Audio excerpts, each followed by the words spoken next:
हेमदास कनक कपिशं वैजन्ति च माला रंध्राण वेणुरधर सुदेया पुरयन गोप वृंदै वृंदारण्य स्वपद रमणं प्राविशद गीत कीर्ति।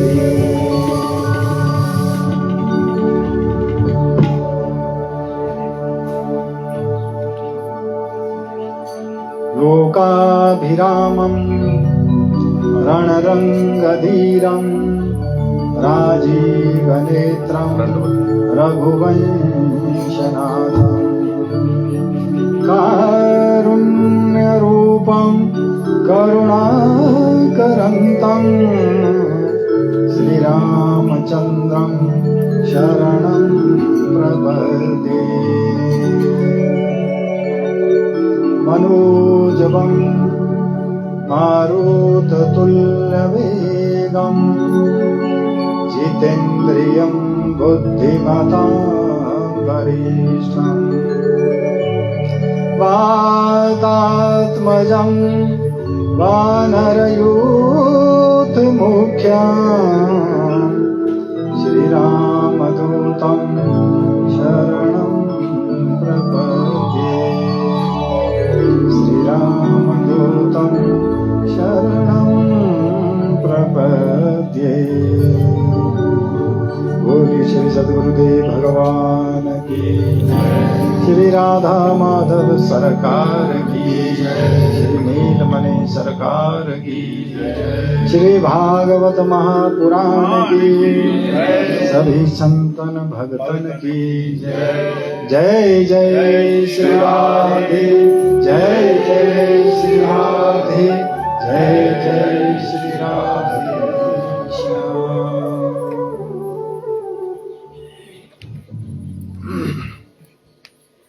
मंगलमय पतित पावन श्री सद्गुरुदेव भगवान के चरण कमलों में बार बार वंदन करते हुए, युगल ठाकुर जी को बार बार नमन करते हुए, श्रीमद् भागवत महापुराण को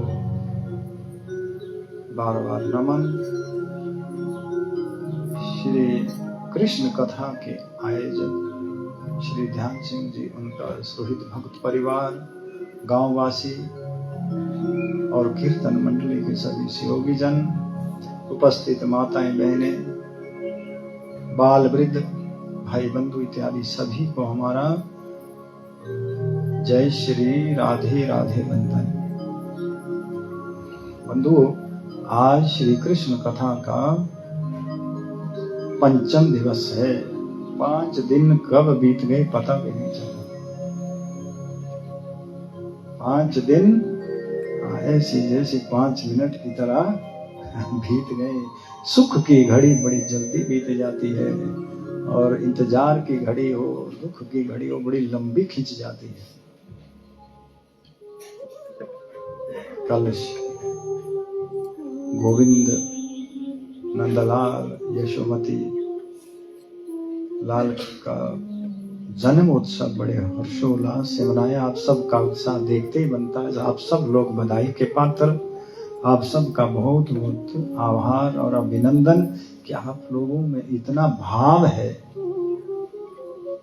भगवान का जन्मोत्सव मनाने के लिए भाव ही तो चाहिए। उत्सव बनता है उत्साह से। जीवन में जब उत्साह होगा तो तभी तो उत्सव होगा। जब उत्साह ही नहीं है, मुरझाए हुए फूल को कोई नहीं चढ़ाता, ना कोई अपनाता है, ना अचकन में लगाता, ना भगवान को चढ़ाता। खिला खिला सा पुष्प ही भगवान को चढ़ाया जाता है। ऐसे ही उत्साह जिसके जीवन में, उसके जीवन में उत्सव है, और जिसके जीवन में उत्सव है उसके जीवन में बहार है, शांति है, आनंद है, रसमय है उसका हृदय, और उसी हृदय में भगवान प्रकट होते हैं। श्री कृष्ण जन्माष्टमी मनाने का मतलब ये है कि हमारे जीवन में भगवान निरंतर प्रकट रहे। श्री वृंदावन धाम में तो बहुत से संत लोग, भक्त लोग प्रतिदिन नंदोत्सव मनाते हैं। जैसे हमने कल मनाया, उनके प्रतिदिन होता है, क्योंकि प्रतिदिन प्रतिपल नंदलाल उनके हृदय में नवीन रूप लेकर प्रकट हो रहे हैं। प्रतिदिन उत्साह में रहते हैं, नई उमंग में जीते हैं। प्रतिदिन उनके लिए एक नया जीवन होता है।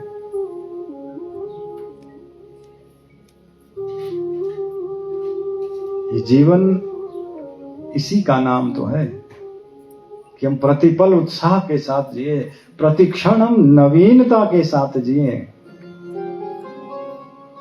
मुर्दा जिंदगी तो वो है जो निराश है, हताश है। निराश व्यक्ति कब होता है? जब वो संसार से आशा रखता है, शरीर को अपना बना करके चलता है और उससे उम्मीद करता है कि सदा हरा भरा रहे, तो वो तो रहेगा नहीं। संसार भगवान को छोड़कर कुछ भी सदा नहीं रहने वाला है, इसलिए संसार से उम्मीद ही मत लगाओ, तो उत्साह आपका बना रहेगा। श्री महाराज जी एक बड़ा सुंदर उदाहरण देते थे इस बारे में कि जापान में एक मेला लगता है। उस मेले में इतनी भीड़ रहती है जैसे कुंभ के मेले में होती है, और वहां कोई यात्रा निकलती है, कोई शोभा यात्रा, तो इतनी भीड़ कि सब व्यक्ति सट के ऐसे भीड़ धक्के के साथ चलती है। तो एक हिंदुस्तान के एक डॉक्टर भी थे उस मेले की भीड़ में। ये भी एक सच्ची घटना है। अब वो ऐसे भीड़ में वो चल रहे थे जैसे सबका धक्का चल रहा है। तो वो कहते हैं कि भीड़ में पीछे से किसी का सर बार बार मेरे कंधे पर आ रहा था, बार बार। तो वो काफी बोलने की कोशिश कर, मुड़ तो सकते नहीं थे क्योंकि भीड़ इतनी थी, ना मुड़ सकते ना ऐसे ना देख भी नहीं सकते थे, लेकिन इतना था कि कोई सर बार बार टकरा रहा है। तो उन्होंने कोशिश की कि भी सीधा चल, तू अपने बल पर चल, मेरे कंधे पर बार बार बोझ आ रहा है। लेकिन उनकी कोशिश नाकामयाब रही, और काफी 1-2 किलोमीटर निकलने के बाद में कहीं एक मोड़ आया।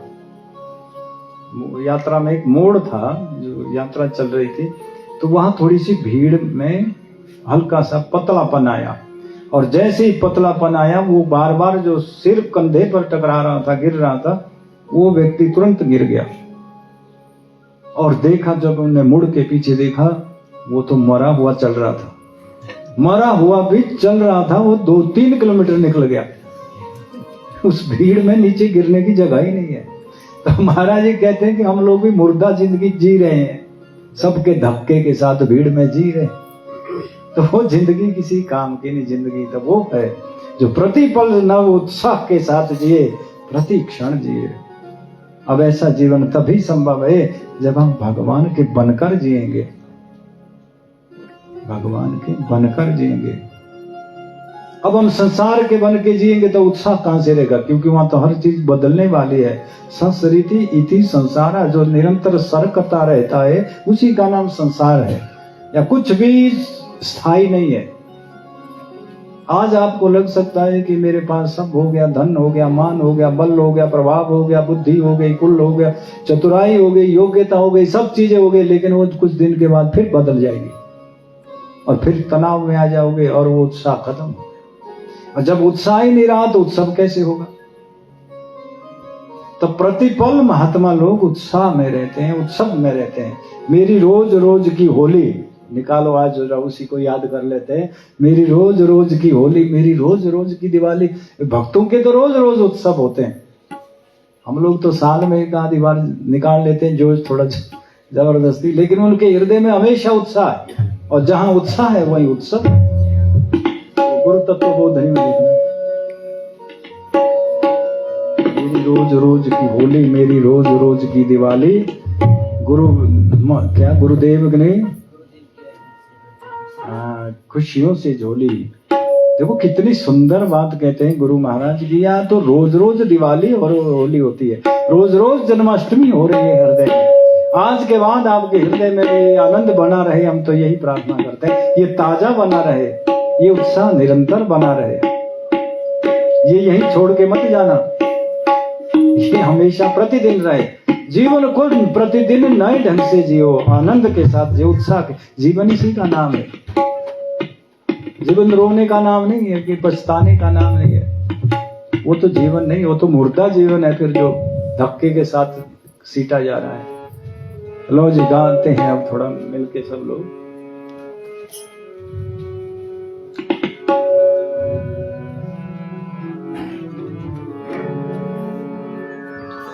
मेरी रोज रोज की दीवानी, मेरी रोज रोज की होली, गुरुदेव की रहमत ने भर दी खुशियों से मेरी झोली। रोज रोज की दीवानी, रोज रोज की दीवानी, रोज रोज की होली, गुरुदेव की रहमत ने भर दी खुशियों से मेरी झोली। गुरुदेव की रहमत से भर दी खुशियों से मेरी झोली। रोज रोज की दीवानी, रोज रोज की होली।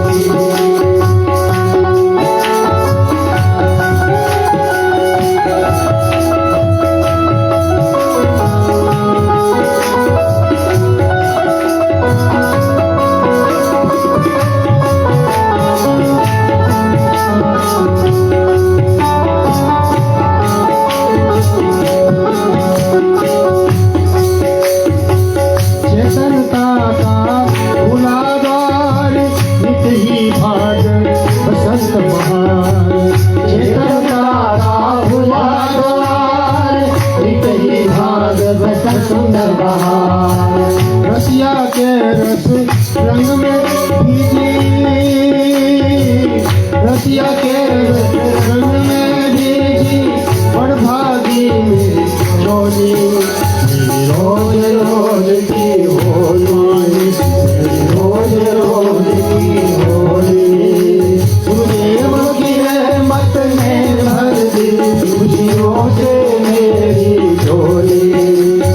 रोज रोज की दीवानी, रोज रोज की होली, गुरुदेव की रहमत ने भर दी खुशियों से मेरी झोली।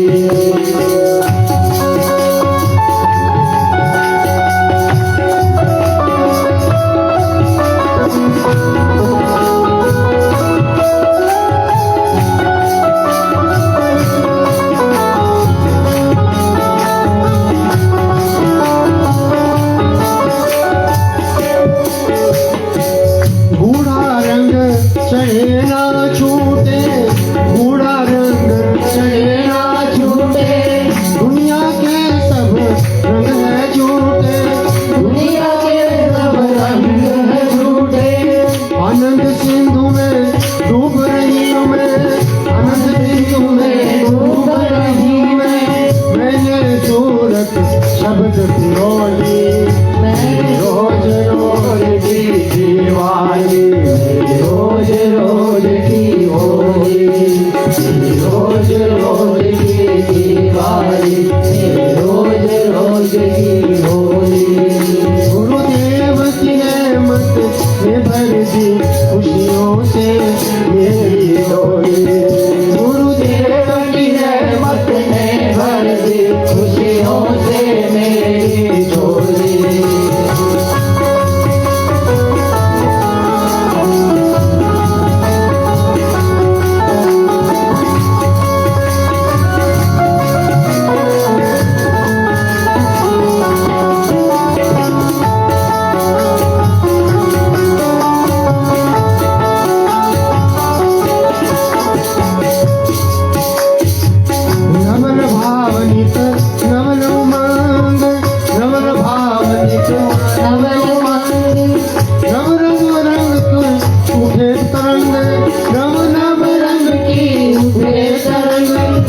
नवलमती और नवल गति, नवलमती और नवल गति, नवल बनी है बोली, तेरी नवल बनी है बोली। रोज रोज की दीवानी, तेरी रोज रोज की होली, गुरुदेव की रहमत ने भर दी खुशियों से मेरी झोली। गुरुदेव की रहमत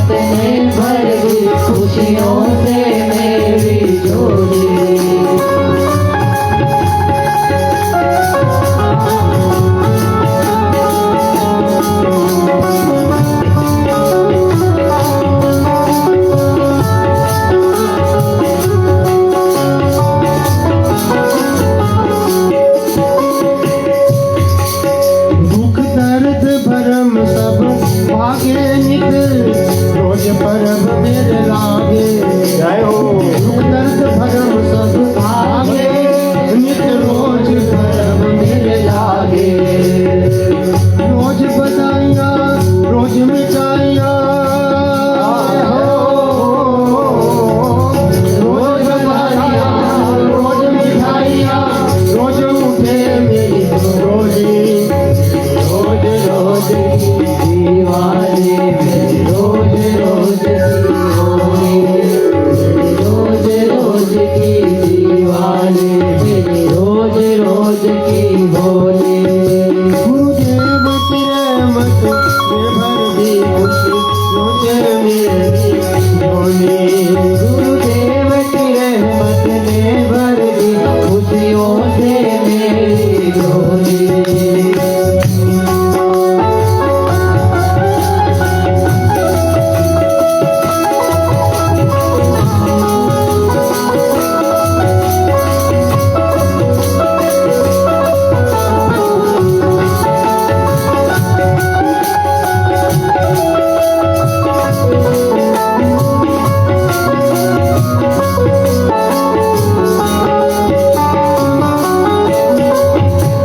रोना पीटना नहीं सौंपा, मैंने सौंपा हरि को आपा।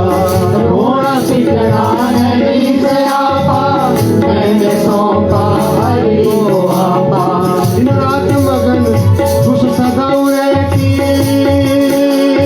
ओ रात मगन खुश सदाऊ रहती, जब से हरि की होली, ओ जब से हरि की होली। रोज रोज की होली, तेरी रोज रोज की होली। देव की रहमत ने भर दी खुशियों से मेरी झोली। गुरुदेव की रहमत ने भर दी खुशियों से मेरी झोली।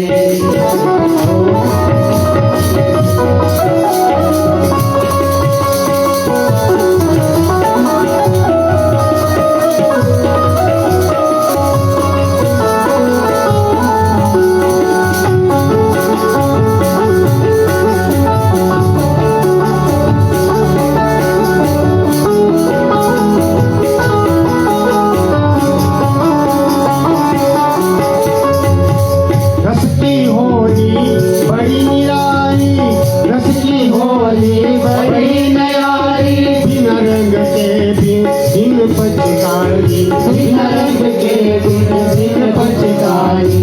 चहु दिशा रंग ही रंग बिखरे, चहु दिशा रंग ही रंग बिखरे। रस भरी रसिकों की टोली, रस भरी रसिकों की टोली। मेरी रोज रोज की दीवानी, मेरी रोज रोज की होली। देव की रहमत ने भर दी खुशियों से मेरी झोली। गुरुदेव की रहमत ने भर दी खुशियों से मेरी झोली।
प्रतिदिन उत्साह बना रहे, प्रति पल प्रति क्षण हमारे जीवन में उत्सव का आनंद उमड़ता रहे, वो झरना फूटता रहे। इसका तरीका बताया गुरुदेव भगवान ने कि रोना पीटना नहीं स्यापा, क्या था, मैंने सौंपा हरि को आपा। ये है इसका सूत्र, जीवन में सदा प्रसन्न रहने का, सदा उत्सव मनाने का, प्रतिपल आपके हृदय में उत्सव का आनंद बना रहेगा। कैसे? रोना पीटना नहीं से, किसी से कभी कोई आशा मत रखना, यहां तक कि अपने आप से भी, क्योंकि आशा ही दुख का कारण है। इसको कहते हैं स्यापा। आपके क्या कहते हैं? स्यापा ही कहते हैं। मंडियाली में तो इसको पंजाबी में स्यापा कहते हैं, आपके भी स्यापा ही कहते हैं। स्यापा मतलब हाँ, वो टेंशन समझ लो। तो रोना पीटना नहीं स्यापा, मैंने सौंपा हरि को आपा। अपने आप को कैसे सौंपे? ये तो है नहीं कि आप मंदिर में जाके बैठ जाओ भगवान को, या वृंदावन जाके बैठ जाओ, अयोध्या में बैठ जाओ, या कैलाश में जाके बैठो। नहीं, हरि को अपने आप को सौंपना है। तो रामचरितमानस में इसका सूत्र दिया हमने, पहले दिन भी बताया था। सकल संपदा नाथ तुम्हारी, मैं सेवक समेत सुत नारी। ये सब प्रभु आपका ही है, मेरा यहाँ कुछ भी नहीं है। इसको अपने आप में मत लो कि ये मेरा, मैंने किया, मैं करूंगा। नहीं, मैं तो केवल सेवक हूं, मेरा जो कर्तव्य है मैंने उसको निभाना है, मेरी जो ड्यूटी लगाए। अगर बच्चे हैं तो बच्चे का काम है पढ़ना, माता पिता की आज्ञा का पालन करना, अच्छी संगत में रहना, और अच्छी संगत में रह करके अच्छे आदर्श पर चलना, माँ बाप के रुचि के अनुसार, उनके आदेश के अनुसार जीवन बनाना। अगर आप बड़े हो गए हैं, विवाह हो गए, तो जो आपको घर गृहस्थी मिली है उससे भी भगवान का दिया हुआ सेवा कार्य समझना है। ये नहीं कि मेरे गृहस्थी मेरे मैं इसको ऐसा करूंगा। जो सेवा मिली है, जो ड्यूटी है आपकी, चाहे आप खेती बाड़ी का काम करते हो, घर में ही काम करते हो, अथवा तो आपके कोई व्यापार है, नौकरी है, बिजनेस है, उसे भगवान की सेवा समझो कि मेरे गोविंद ने मुझे सेवा दी है। उसको पूरी पूरी ईमानदारी से करना है, उसमें हेराफेरी नहीं करनी, क्योंकि अगर हमने गड़बड़ी की तो मेरा गोविंद नाराज हो जाएगा। घर में झाड़ू नहीं लगाया तो सोच लो कि मेरा गोविंद नाराज हो जाएगा। वो घर उनका है, यहाँ चलते होंगे नन्हे नन्हे चरणों से, तो ये धूल उनके चरणों में लग जाएगी। इसलिए झाड़ू तो प्रतिदिन लगाना, और बासी नहीं कोई चीज पड़ी रहे, कोई सड़ गई है, कोई गल रही है, कोई मेरा गोविंद देखेगा, वो नाराज हो जाए। प्रतिपल गोविंद की भावना बनाए रखो हर कार्य में, ये आनंदित होने का तरीका है। इसको कहते हैं अपने आप को सौंप देना, हरि के बनकर जीना है। ये सूत्र है एक कि सकल संपदा नाथ तुम्हारी, मैं सेवक समेत सुत नारी। अगर ऐसा भाव से आप हर काम करेंगे, एक तो कहीं बेईमानी, छल कपट, हेराफेरी नहीं होगी। आप कर्म कर ही नहीं सकते, क्योंकि आपको पता है मेरे गोविंद नाराज हो जाएंगे। इसलिए कोई ऐसा काम ही ना करें जिससे गोविंद नाराज हो जाएंगे, मेरे गुरुदेव नाराज हो जाएं। ऐसा कोई काम ही नहीं होगा। पाप कर्म से बच जाओगे, पहली बात। दूसरा, फिर आपका जो काम है, जो आपकी सेवा आपको मिली है घर गृहस्थ या बाहर समाज में, उसको आप पूरी ईमानदारी से करेंगे तो उसका फल अच्छा ही आएगा। क्योंकि कर्मणे वाधिकारस्ते मा फलेषु कदाचन, कर्म करने का ही हमारा अधिकार है, फल तो उसके हाथ में है। उससे उम्मीद ये मत लगाओ कि मैंने अब इतना जोर लगाया, अब तो मेरी उम्मीद से भी अधिक फल होगा, ऐसा नहीं है। वो फिर उस मालिक की मौज है, क्योंकि आप तो सेवक हैं। मालिक आपकी सेवा से प्रसन्न होकर आपको क्या देता है, उसकी मौज, उसमें भी आप बाध्य नहीं कर सकते ठाकुर जी को कि ये ही देना पड़ेगा, मैंने तो पसीना बहाया था, ऐसा नहीं है। और कभी अपने मालिक से सेवक शिकवा भी नहीं करता है, क्योंकि वो उसकी रुचि के अनुसार जीवन बनाता है। ये तेरी रजा का तालिब हूं है मेरे मेहरबां, ले चल जहां ले जाना, मेरी जिंदगी का कारवां, नाशाद रखे आबाद रखे, मिटा दे निशान।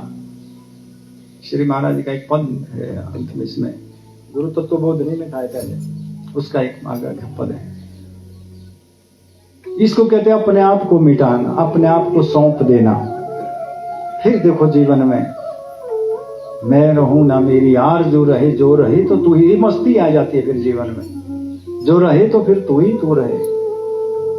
फिर जब तू ही तू है तो वो तो प्रेम की शुरुआत है। जिसके जीवन में प्रतिपल प्रेम का झरना उमड़ रहा है, वो तरंगे उमड़े, वो तो मस्ती, उसके चलने में मस्ती, उसके देखने में मस्ती, उसके घूमने में मस्ती, उसके खाने में मस्ती, उसके बोलने में मस्ती। कहाँ उसको मस्ती नहीं मिलेगी। वो फिर रोज रोज की दिवाली, रोज रोज की होली हो जाएगी। ये उत्सव इसलिए मनाए जाते हैं कि ताकि प्रतिपल हम उस उत्सव में रहें। ये नहीं कि एक साल के बाद फिर दूसरी साल के लिए थोड़ा उत्साह आ जाएगा। प्रतिपल ये उत्सव बने रहेंगे हृदय में। बस ये सूत्र आना चाहिए जीने का, हरि के बनकर जीना है। ये ब्रजवासियों की महिमा भागवत में खूब गाई गई है, क्योंकि वो भगवान के लिए प्रतिपल उत्सव बना रहे हैं। वो भगवान का बनकर जीते हैं, भगवान की रुचि के अनुसार जीते हैं, अपनी रुचि के अनुसार नहीं जीते। क्योंकि वो सेवक है और सेवक मालिक की रुचि के अनुसार जीता है, उसकी अपनी कोई इच्छा नहीं है। अपनी कोई इच्छा जब आदमी छोड़ देता है, मालिक की इच्छा के अनुसार चलता है, तो फिर जीवन में उत्साह ही उत्साह है, आनंद ही आनंद है। तो ऐसी भावना जीने की, इसको आर्ट ऑफ लिविंग समझ लो, जीने की कला है। ऐसी जीने की कला आ गई तो फिर जीवन में अशांति, दुख, संताप, ये रोना पिटना स्यापा रहेगा ही नहीं, बिल्कुल भी नहीं रहेगा। ये तो तब तक है जब तक हम खुद ही ठेकेदार बने रहते हैं कि हम ही मालिक है, हम ही पालक है, हम ही सब कुछ करने वाले हैं, हमारे सिवाय तो दुनिया में कोई नहीं है, ये कर लेंगे वो कर लेंगे। जब तक ये कर्ता भाव होता है तब तक ही रोना पीटना, और जितना रोना पीटना स्यापा उतने रोग भी अधिक लगते हैं जीवन में, तनाव के कारण, मानसिक संघर्ष के कारण। क्योंकि मानसिक रूप से संघर्ष, देखो शरीर में रोग बाद में आता है, पहले मन में आता है। मन से पहले महाराज जी समझाते हैं कि वो कारण शरीर में आता है। कारण शरीर कहते हैं विचारों के शरीर को। हम विचार पहले हमारे बिगड़ते हैं, फिर रात की नींद बिगड़ती है, दिन का चैन बिगड़ता है, बाद में वो बीमारी का रूप लेता है। कोई भी बीमारी होती है पहले वो कारण शरीर से आती है, फिर सूक्ष्म शरीर में आती है, फिर वो स्थूल शरीर में बीमारी का रूप लेती है। इसलिए जब विचार ही हमारे उत्साहमय होंगे, आनंद भरे होंगे, तो फिर बीमारी भी कहां से आएगी, दुख भी नहीं होगा। वो व्यक्ति तो प्रतिपल उत्साह में जिएगा, आनंदित जिएगा। इसे ही जीते जी मुक्त होना कहते हैं। भक्त जीते जी मुक्त होके जीता है, मरने के बाद मुक्त कोई नहीं होता है। ऐसा मत विश्वास रखना कि मरने के बाद कहीं से मुक्ति का कोई वारंट आएगा या कोई ऑर्डर आएगा या विमान आएगा। वो जीते जी पहले मस्त हो जाता है, मुक्त हो जाता है, बाद में तो कुछ नहीं होता है नया। जो हमने इस शरीर में कमा लिया, कर लिया, वो ही उसी का प्रतिबिंब होता है, प्रतिबिंब होता है उसका। तो ये तरीका है उत्सव मनाने का। तो इधर नंद भवन में भी कल से आनंद ही आनंद हो रहा है। और आप हैरान होंगे, नंद बाबा के आंगन में तो उत्सव 6 दिन तक चला। 6 दिन तक प्रतिदिन रोज गोपियां ग्वाल आते हैं, और उनके पास लाने को गिफ्ट क्या है। जब बालक पैदा होता है तो गिफ्ट लाते हैं ना। क्या क्या गिफ्ट देते हैं आपके यहाँ? कपड़े, कपड़े लाते हैं बेटा। और क्या लाते हैं? खिलौने वगैरह कुछ ऐसे ला। तो ब्रजवासियों ने क्या लाया? घर से दूध, दही, माखन लाया। उनका धन ही गोधन है, गोरस है, क्योंकि उनके पास गौ माता के सिवाय कुछ है ही नहीं। और गोपाल भी प्रसन्न गौ पालक से ही होते हैं। जिसके घर में गौ होगी उससे प्रसन्न रहते हैं, क्योंकि आप ताजा ताजा मक्खन भोग लगा सकते हो, दही लगा सकते हो, दही भात खिला सकते हो, छाछ खिला सकते हो गोपाल को। तो इन ब्रजवासियों ने, गोपियों ने, ग्वालों ने क्या किया? घरों से अपने माखन, दही के मटका भर भर के लाए, छाछ, जैसा जिसके घर में था वही उनका गिफ्ट है। और फिर क्या किया उसका? और वो इतना हो गया नंद भवन में, अब उसको खाने के लिए थोड़ी लगाते, एक दूसरे को मलने लगे, बोले बधाई हो। कभी माखन वाले, कभी दही उड़ेले। नंद बाबा को पकड़ा सब गोपों ने चारों ओर से, और दही के मटका से स्नान करने लगे। नंद बाबा तो ऐसे हो गए जैसे क्षीर सागर में समुद्र मंथन हो रहा हो, ऐसी हालत कर दी नंद बाबा की।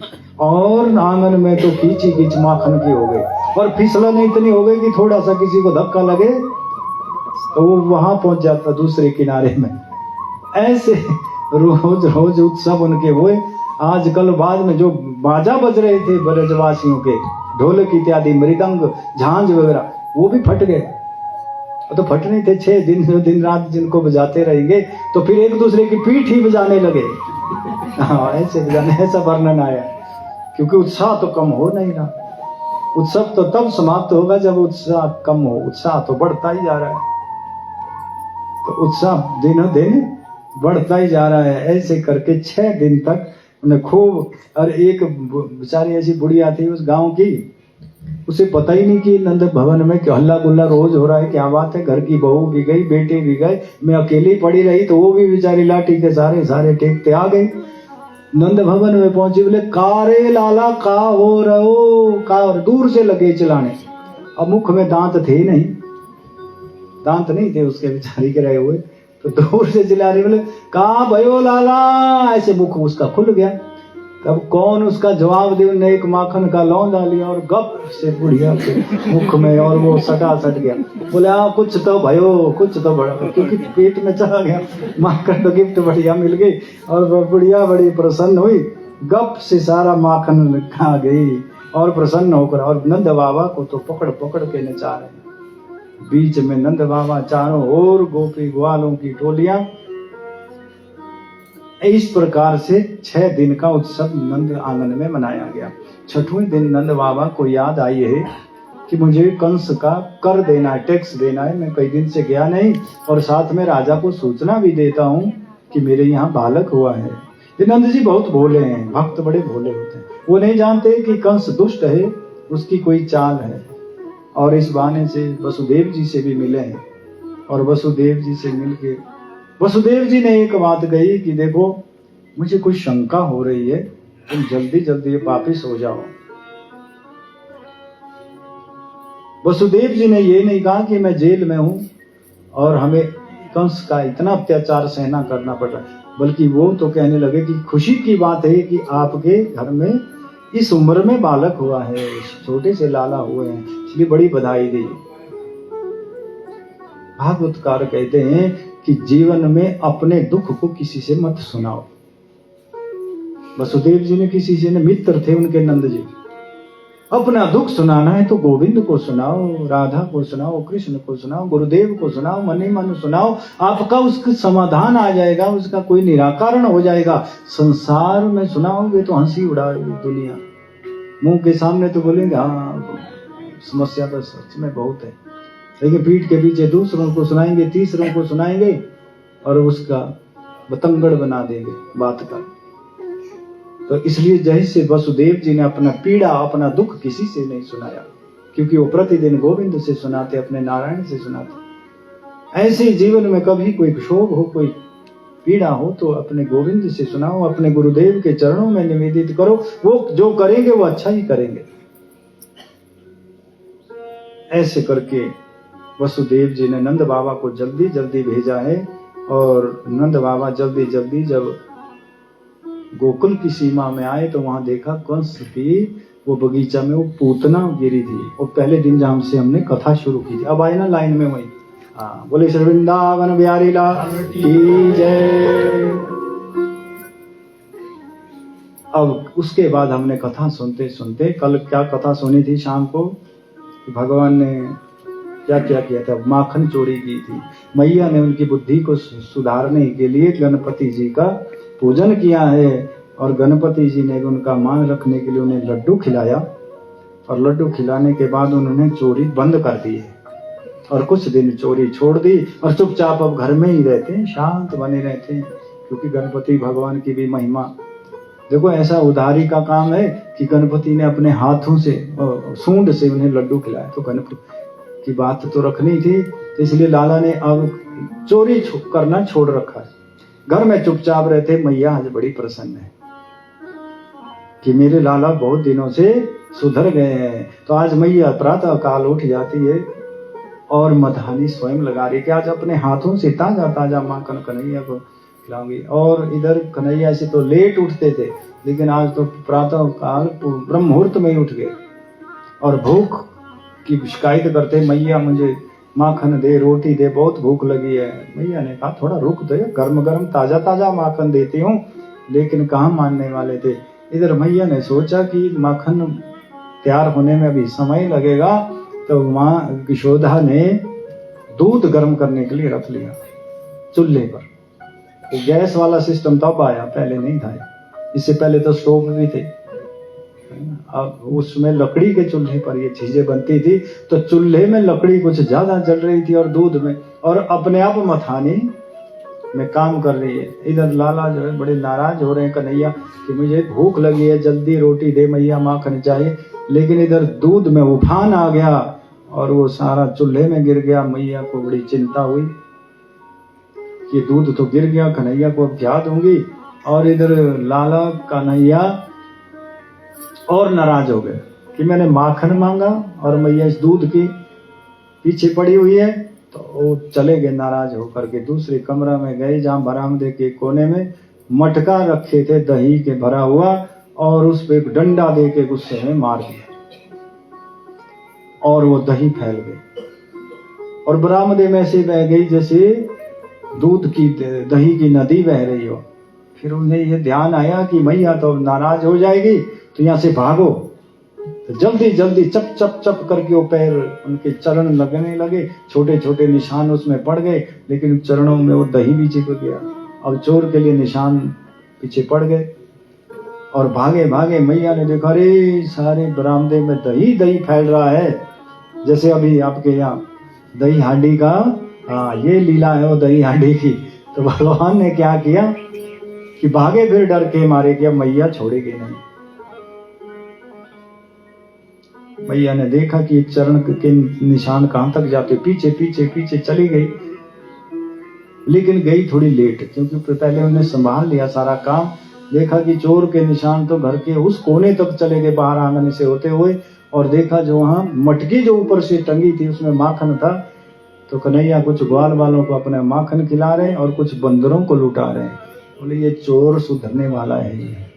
मैंने सोचा था कि ये सुधर चुका होगा, गणपति जी का पूजन करने से इसके बुद्धि में कुछ शांति हुई होगी, सुधार हुआ होगा, शुद्धि हुई होगी, लेकिन ये तो उतने का बेईमान का। अब तो मैया का क्रोध सातवें आसमान पर चढ़ गया और माँ ने फिर आज यशोदा जी ने डंडा ले लिया, छड़ी ले ली, और जैसे ही बंदरों में हलचल हुई, पीछे देखा कन्हैया ने कि ये तो क्यों भाग रहे हैं, तो देखा मैया छड़ी लेकर आई और सरपट उछले और भागे। पीछे मैया भाग रही, आगे आगे कन्हैया भाग रहे हैं, लेकिन पकड़ में नहीं आए।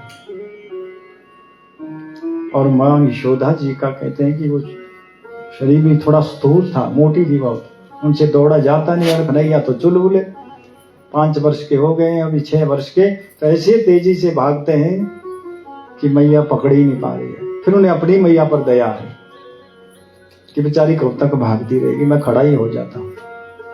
और खड़े हो गए, मैया पास में आई, छड़ी तो नहीं लगाएगी, पहले तुझे बांध लेती हूँ।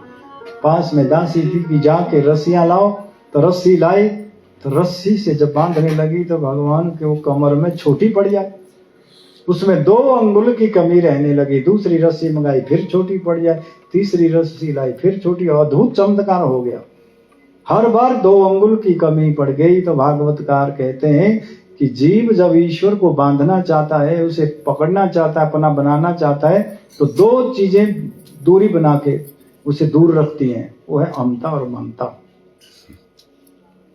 जीव के अंदर एक तो अहमता होती है कि मैं करता हूं, मैं करने वाला हूं, कर्ता भाव। दूसरी ममता, जो कुछ उससे प्राप्त होता है उसके प्रति मेरापन। ये 2 चीजें ही बाधक हैं। जिसके जीवन में दोनों चीजें हट गई, उसकी पकड़ में भगवान आ गए, उसके जीवन में आनंद आ गया, उत्साह आ गया। इसलिए संतों ने, शास्त्रों ने सूत्र दिया कि जो कुछ आपके पास है उसके प्रति ममता नहीं करो, मेरापन नहीं रखो। ये सोचो कि सकल पदार्थ नाथ तुम्हारे, ये सब आपके ही हैं, सकल संपदा नाथ तुम्हारे, तो इसमें ममता मत रखो। घर है, परिवार है, प्रॉपर्टी है, जो कुछ भी है वो सब आपकी है, तो ममता से बच जाओगे। और फिर रही हमता, तो मैं सेवक हूं और आप स्वामी है, मेरा काम सेवा करना, तो हमता भी किस चीज की? तो हमता और ममता से जो बच गया वो भगवान की कृपा को प्राप्त कर गया। और कन्हैया ने देखा कि मैया थक गई, तो फिर कृपा कर ली भगवान ने स्वयं, मां की ऐसे बांध दे, अपने आप ही तरीका बता दिया। अब तब जाके बंध गए। और मैया अब इतने क्रोध में थी कि आसपास की जो गोपियां थी उन्होंने कहा कि छोटे से लाला को क्यों बांध रही है छोटी सी बात पर? तो कहा तुम भागो यहाँ से, तुम लोगों ने इसे लाड़ प्यार दे करके बिगाड़ दिया है, अब एक भी नहीं सुनूंगी तुम्हारी, सबको भगा दिया और अपने आप काम में चले गई। और इधर कन्हैया ने उस जो रस्सी थी वो उसको मैया ने बांध दिया था उखल के साथ में। उखल जानते हैं, पहले धान कूटने के हुआ करते थे उखल, तो उखल से बंध गई रस्सी के साथ, अब इधर उधर हिल नहीं सकते। तो पास में छोटे छोटे ग्वाल वाल थे, उनके जो मित्र थे 5-6 वर्ष के, उनको कहा कि जरा पास में आओ, तो उखल को थोड़ा धक्का लगाओ। वो पत्थर की वैसे शिला रहती है गोल सी, नीचे उसमें बीच में छेद रहता है, तो जैसे जैसे उसमें धक्का लगाते गए वो सरकता गया, आगे आगे कन्हैया चलते गए। और आंगन के किनारे 2 वृक्ष खड़े थे जिसका नाम था यमला अर्जुन के वृक्ष। वो अर्जुन वृक्ष थे एक्चुअली में। अर्जुन एक वृक्ष होता है या नहीं होता, गर्म स्थानों में होता है, तो वो जुड़वा वृक्ष थे। उसके बीच में जाकर के कन्हैया तो आगे निकल गए और रस्सी के साथ खींचते खींचते वो उखल वहां अड़ गया। तो भगवान ने एक झटका ऐसे जोर का दिया कि दोनों वृक्ष धड़ाम से गिरे। बोले श्री वृंदावन बिहारी राम की जय। और उसमें से 2 दिव्य पुरुष प्रकट हुए, भगवान की स्तुति करने लगे। उनका नाम था नल कुंवर और मणिग्रीवी ने शाप मिल गया था। शाप इसलिए था कि एक बार वो अप्सराओं के साथ, ये कुबेर पुत्र थे, अप्सराओं के साथ में नगन होकर के नहा रहे थे, मस्ती मार रहे थे। इधर से नारद जी का आना हुआ तो जानबूझ के नारद जी को चिढ़ाने लगे, अरे राम राम बाबा क्या हाल चाल, नंगे निकल गए बाहर। बाबा ने कहा अच्छा तुम्हारी मस्ती इतनी बढ़ गई है तो कोई नहीं, जाओ तुम वृक्ष बन जाओ, तुम जड़ बुद्धि हो गई तुम्हारी। बोले उद्धार करो, ये तो बड़ा गलत पाप हो, हमसे बड़ा अपराध हो गया। बोले अब तो भगवान जब अवतार लेंगे तभी तुम्हारा उद्धार होगा। तो आज उनका उद्धार हो गया है, मणिग्रीव और नल कुंवर का। तो उन्होंने भगवान से बड़ी सुंदर प्रार्थना किया है। क्या प्रार्थना की? जब वो अपने दिव्य स्वरूप को प्राप्त हो गए और शाप मुक्त हो गए। वाणी गुणानुकथने श्रवणो कथायाम हस्तो च कर्मसु मनस्तो पादयोर्नः समृत्याम शिरस्तु निवास जगत प्रणामे दृष्टि सताम दर्शनीयस्तु भगवत नूनाम। हे प्रभु हमारी वाणी सदा आपका मंगलमय गान करती रहे। ये हम सब के लिए बड़ी काम की चीज है। हम सबको भी ऐसी प्रार्थना करनी चाहिए। दूसरों की निंदा करने, चर्चा करने, उठपटांग फजूल की बातें करने से अच्छा है भगवान की चर्चा ये वाणी करे। बात काम की होनी चाहिए या तो राम की होनी चाहिए, फालतू की बात नहीं होनी चाहिए। वाणी वाणी तेरे भी 4 प्रकार, अमृत दूध पानी और मूत्र धारा। 4 तरह की वाणी होती है हर आदमी के अंदर। अमृत धारा तो वो है जो केवल हरी चर्चा ही करती है, बाकी कोई चर्चा नहीं करती। दूध धारा उसके मुख से निकलती है जो बात काम की करेगा, जो जिम्मेवारी है, जो सेवा है, या तो भगवान की बात करेगा, काम की बात या तो राम की बात, उसको दूध धारा कहा गया। और तीसरी वाणी होती है पानी की तरह चिकनी। मुंह से बोलेंगे कुछ और करते कुछ है, सोचते कुछ और ही है। चालाक व्यक्ति, जो चतुर, जो ठग व्यक्ति होता है, कोई आएगा तो बड़ा मीठा मीठा बोलेंगे, अरे आइए आइए शर्मा जी, तुम्हारे लिए चाय बनाऊं। अंदर से सोच रहा है ना क्यों आ गया, कौन बनाएगा चाय कि इसके आने का क्या फायदा मुझे। वो हर जगह अपना फायदा ही देखते हैं। इसको ऐसी वाणी, ऐसी चतुर वाणी को पानी की तरह वाणी कहा गया। चतुर व्यक्ति से सावधान रहना चाहिए। और चौथी वाणी वो होती है जो बिना गाली के बात ही नहीं करते और हर बात में झूठ बोलते हैं। चाय पी रहे हैं, अरे क्या कर रहे हैं साहब, अरे कुछ नहीं चाय पी रहा हूं। झूठ पहले बोल लेंगे, कुछ नहीं चाय पी रहा हूं। कर बोलते हैं कि नहीं। रोटी खा रहे हैं, अरे क्या कर रहे हो भाई, अरे कुछ नहीं रोटी खा रहा हूं। पहले झूठ बोल लेंगे क्योंकि आदत के मारे हैं। तो बिना गाली के जो बात ही नहीं होती है, बिना झूठ के जिसके बात ही नहीं होती है, तो ये समझ लो कि उसके मुख से मूत्र धारा बह रही है। ऐसे व्यक्ति से तो फिर दूर ही रहना ठीक है, उससे लड़ना झगड़ना नहीं चाहिए। क्योंकि देखो हर तरह के व्यक्ति दुनिया में है, अच्छाई भी है बुराई भी है। हमें अच्छाई से तो रुचि रखनी है, लेकिन किसी की बुराई से उसे उलझना नहीं है। अगर आपको ये लगता है कि इसमें कुछ ठीक रुचियां नहीं है, इस व्यक्ति की इसमें वाणी ठीक नहीं है, विचार ठीक नहीं है, तो उससे दूर हो जाओ, उपराम हो जाओ। ये नहीं है कि उसे ठीक करने में लग जाओ, क्योंकि ठीक करने का ठेकेदारी हमारी नहीं है। श्री महाराज जी से किसी ने ये पूछा था कि कर्मण्येवाधिकार रस्ते मां फलेषु कदाचन, कि गीता का ये सूत्र है कि जब हम अपना कर्म करें तो फल की इच्छा न रखें, तो फिर हम अपने बाल बच्चों को सुधारेंगे कैसे? एक टीचर शिष्य को कैसे समझाएगा जब वो इच्छा ही नहीं रखेगा? वो तो खाली लेक्चर झाड़ेगा और मरे तो मरे, जिए तो जिए, उसे क्या भाई ऐसे कैसे होगा? तो श्री महाराज ने बड़ा सुंदर समझाया कि तुम अपने कर्तव्य को ठीक ठीक से करो। कर्तव्य का मतलब एक बार समझाओ, 2 बार समझाओ, 3 बार समझाओ, फिर आगे ठाकुर जी की जिम्मेदारी रख दो कि मेरा काम था समझाना, अब डंडे लेकर पीछे चलना मेरा काम नहीं है, कि उससे मेरा जीवन बिगड़ जाएगा, मेरा मन बिगड़ेगा। पहले वो सुधरे ना सुधरे, अपना जीवन जरूर बिगड़ेगा। क्योंकि ठाकुर जी के आगे सौंप देंगे, गोविंद के आगे उसके सौंप देंगे उस समस्या को कि मेरा कर्तव्य था समझाना, बताना, मैंने बता दिया, अब समझना ना समझना इसकी जिम्मेदारी। फिर भगवान तो समझाने के लंबे हाथ है उनके। आदमी के हाथ तो मुश्किल से 2-2.5 फुट का भी नहीं होता होगा, लेकिन भगवान के हाथ फिर लंबे होते हैं, वो फिर अपने तरीके से समझाते हैं। इसलिए निश्चिंत हो जाना चाहिए, किसी के पीछे डंडे लेकर चलना हमारा कर्तव्य नहीं है। समझाना 1 बार 2 बार 3 बार हमारा फर्ज है। अगर आपका कर्तव्य किसी को समझाने का, गुरु का शिष्य के लिए, माता पिता का पुत्र पुत्री के लिए, फिर भी ना समझे तो फिर बैठे हैं, क्योंकि सृष्टि उनकी है, भेजा उन्होंने संसार में, हमने तो किसी को लाया नहीं, इसलिए ये भी चिंता की कोई बात नहीं होती। फिर उनको सौंप दो उस समस्या को, वो सब समस्याओं का समाधान करना जानते हैं, वो बड़े बड़े बिगड़ों को सुधारना जानते हैं। बोले श्री वृंदावन बिहारी लाल की। प्रभु आपके जो मंगलमय गुणों का मेरी वाणी सदा गुणगान करती रहे, और आपकी लीला कथा सदा मेरे कान सुनते रहे, और ये हाथ सदा आपकी सेवा में लगे रहे। सेवा का मतलब मूर्ति की सेवा नहीं, समस्त जितने भी जीव जगत है सब आपके ही रूप हैं। खुदा खालक खालक खुदा, इस पे एतवार करती हूँ, तेरी पूजा मैं करूं ना करूं, क्या कहते हैं आगे, तेरे बंदों से मैं प्यार करती हूँ। कितनी गजब की बात श्री गुरु महाराज कहते हैं। है कहीं ये भजन, ये एक आध गाना, क्योंकि काम की चीजें हैं। हम लोग ऐसा करते नहीं, हम मूर्तियों में तो खूब लाड लड़ाते हैं, लेकिन जो जीवित मूर्ति है उस भगवान की, उससे शत्रुता करते हैं, उससे बैर करते हैं, उससे बुराई रखते हैं, उससे गंदी दृष्टि रखते हैं, उससे दुर्भावना रखते हैं, उसके प्रति विकार भावना रखते हैं। उसे भगवतीय भाव से देखो कि मेरे भगवान का स्वरूप है। ज्ञानी लोग कहते हैं कि जो सुंदर चीज आपको देखे, पुरुष दिखे, स्त्री देखे, तो ज्ञानी लोग क्या सोचते हैं कि अरे ये क्या सुंदरता है, ये तो लो मांस हड्डी का पुतला है। लेकिन भक्त ऐसा नहीं सोचता है। भक्त ये देखता है कि मेरे प्रभु का अंश है, मेरी गोपी है, कि किशोरी जी है, राधा रानी है, ये मेरे गोविंद के स्वरूप है, मेरे बाल सखा के स्वरूप है। उसमें भगवतीय भावना रखते हैं, उसमें गंदी दृष्टि नहीं रखते।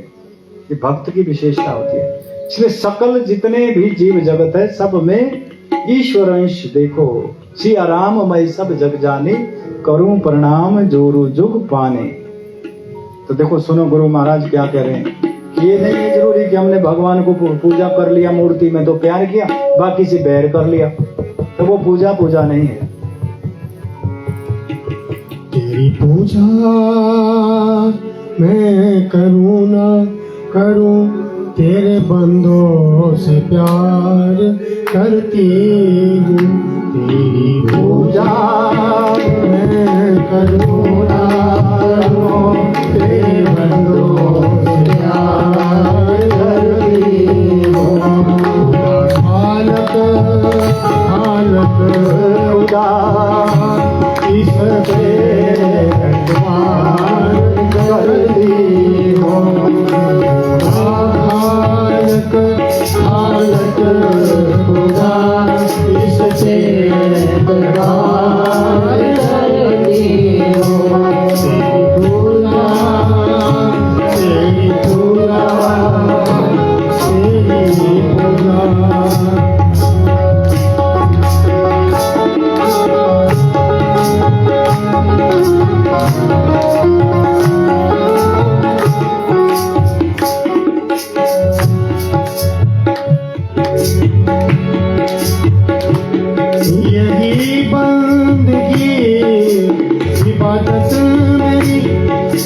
दर्शन देखो मूरत तेरी यही बंदरी दीवार मेरी दर्शन देखो मूरत तेरी मजहब पे मैं शैतान नहीं इसी मजहब में शैतान नहीं यही शुक्र गुजार कर गई हूँ पूजा मैं करूँ ना करूँ तेरे बंदों से प्यार करती हूँ बारिश के ही धनी तुम बीमार ही धनी मेरी एक तुमसे ही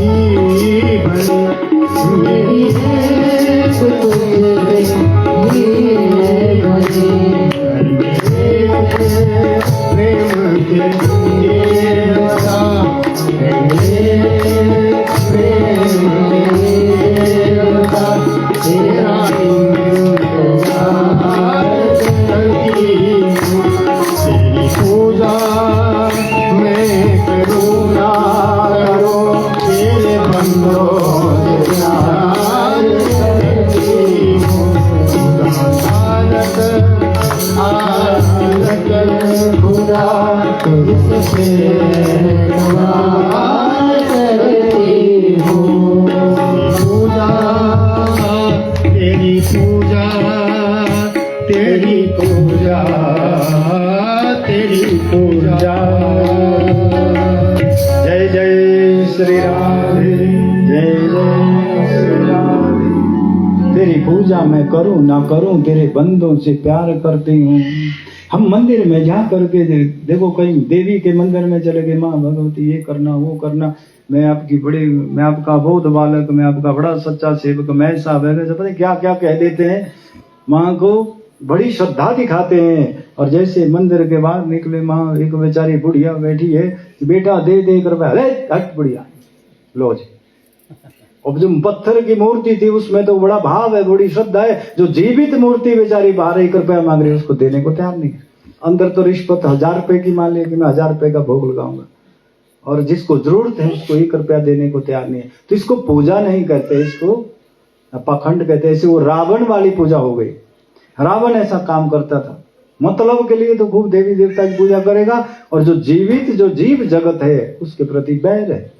उसके प्रति विकार है मन में तो तेरी पूजा मैं करूं ना करूं तेरे बंदों से मैं प्यार लेकिन प्यार का मतलब भी ये नहीं है कि किसी के मोह में फंस जाओ किसी की ममता में पड़ जाओ या किसी के विकार में भोग विलास में फंस जाओ या किसी की संगत में पड़ करके नशेबाज बन जाओ प्यार का मतलब ये नहीं प्यार का मतलब है सब में ईश्वरीय भावना रखो कि सब ईश्वर का अंश है सब मेरे गोविंद के ही रूप हैं इसलिए मन ही मन उनको भावना प्यार की रखो ये नहीं कि उन सबसे अब दोस्ती करने लगो तब आपको लूचे लफंगे भी मिल जाएंगे वो तो बोलेंगे अगर आप मेरे से प्यार करते हैं तो लाओ मेरे लिए अब 1 बोतल लाओ मेरे को अंडा अब हर कुछ वो बुरी संगत में ले जा सकता है तो प्यार का मतलब है दुर्भावना किसी के प्रति नहीं रखो किसी के प्रति विकार भावना मत रखो वासना की भावना मत रखो